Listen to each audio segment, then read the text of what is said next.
Private parts దగ్గర hair removal ఏది ఉత్తమమైనది? ఏని పద్ధతిలో చేసినా ఏం తప్పులేదు.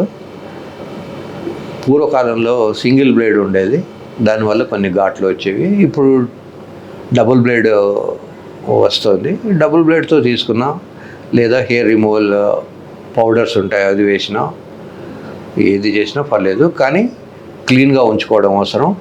ఒక్కొక్కసారి అందులో పేలు కూడా పడతాయి కనుక కింద హెయిర్ అనేది శుభ్రంగా చేసుకోవడం అనేది అత్యంత అవసరమైన విషయం. ఆధునిక సెక్స్, ప్రాచీన సెక్స్ రెంటిలో ఏది మంచిది? సెక్స్ అనేది చాలా ప్రాచీనమైంది. ఈ భూమి పుట్టినప్పటి నుంచి ఈ భూమి మీద జంతువులు కదలడం మొదలైనప్పటి నుంచి ఆడ జంతువులు, మగ జంతువులు అవి కలవడము, పిట్టలు కలవడము ఇలా జరుగుతూనే ఉంటుంది.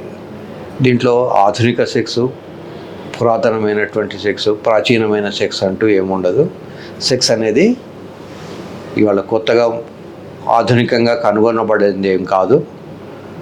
కొన్ని వేల లక్షల సంవత్సరాల క్రితమే సెక్స్ అనేది ఉంది. ఈ ఆలోచన పద్ధతులు కొన్ని మారచ్చు, కానీ సెక్స్ అనేది ఒక డేట్లెస్ టైమింగ్. ప్రతి రిలీజన్లో కూడా ఏదో ఒక పర్టికులర్ డేట్ చెప్పుకుంటారు. ఆడమ్ ఈవ్ అని క్రిస్టియానిటీలో చెప్పుకుంటారు. విష్ణుమూర్తి దగ్గర నుంచి బ్రహ్మ తయారు చేశాడని కొంతమంది అనుకుంటారు. ఇట్లా రకరకాలైనటువంటి ఆలోచనలు ఉంటాయి. కానీ దీంట్లో ఆధునికత పురాణమైనది ఏమీ లేదు.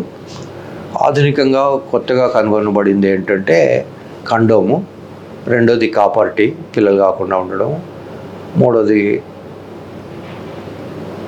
వయాగ్రా లాంటి ట్యాబ్లెట్స్, నాలుగోది ఫినైల్ ఇంప్లాంట్ సర్జరీ. ఈ 4 పూర్వకాలంలో ఉండేవి కాదు, ఇప్పుడు ఉన్నాయి, అంతే తేడా.